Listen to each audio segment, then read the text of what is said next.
AP CM Chandrababu తనయుడు Nara Lokesh MLC nomination సందర్భంగా సమర్పించిన అఫిడవిట్లో తన వ్యక్తిగత ఆస్తులు 330 కోట్లుగా ప్రకటించారు. 5 నెలల క్రితం మీడియా ముందు తన ఆస్తులు 14.5 కోట్లుగా ప్రకటించిన నారా లోకేష్ ఎమ్మెల్సీ ఎన్నికల అఫిడవిట్లో మాత్రం 330 కోట్లుగా చూపడంతో పెను దుమారం చెలరిపింది. కేవలం 5 నెలల్లో లోకేష్ ఆస్తులు ఇంత భారీగా పెరుగుతాయా అని పెద్ద ఎత్తున విమర్శలు చేశాయి. దీంతో తన ఆస్తుల విషయంలో ప్రతిపక్షాల ఆరోపణలకు కౌంటర్ ఇద్దామని భావించిన లోకేష్ ప్రెస్ మీట్ పెట్టి మరీ ఇంతకాలం తాను చెప్పిన ఆస్తుల విలువ, వాటిని కొన్న సమయంలో ఉన్న విలువ ఆధారంగా చెప్పానని వెల్లడించి అడ్డంగా దొరికిపోయారు. లోకేష్ డొంక తిరుగుడు ఆస్తుల లెక్కలపై వైసీపీ సీనియర్ నేత అంబటి రాంబాబు మండిపడ్డారు.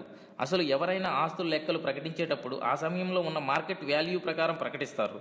కానీ లోకేష్ మాత్రం వాటిని ఎప్పుడో కొన్న సమయంలో ఉన్న విలువ ఆధారంగా ప్రకటించడం ప్రజలను మోసం చేయడం కాదా అని ప్రశ్నించారు. లోకేష్ను ఎవరైనా నీ పొడవు ఎంత అని ప్రశ్నిస్తే ఇప్పుడున్న పొడవు చెబుతారా, లేదంటే పుట్టినప్పుడు 14 అంగులు మాత్రమే ఉంటాడు కాబట్టి అదే తన ఎత్తు అని లోకేష్ చెబుతారా అని లాజిక్తో దిమ్మదిరిగే కౌంటర్ ఇచ్చారు.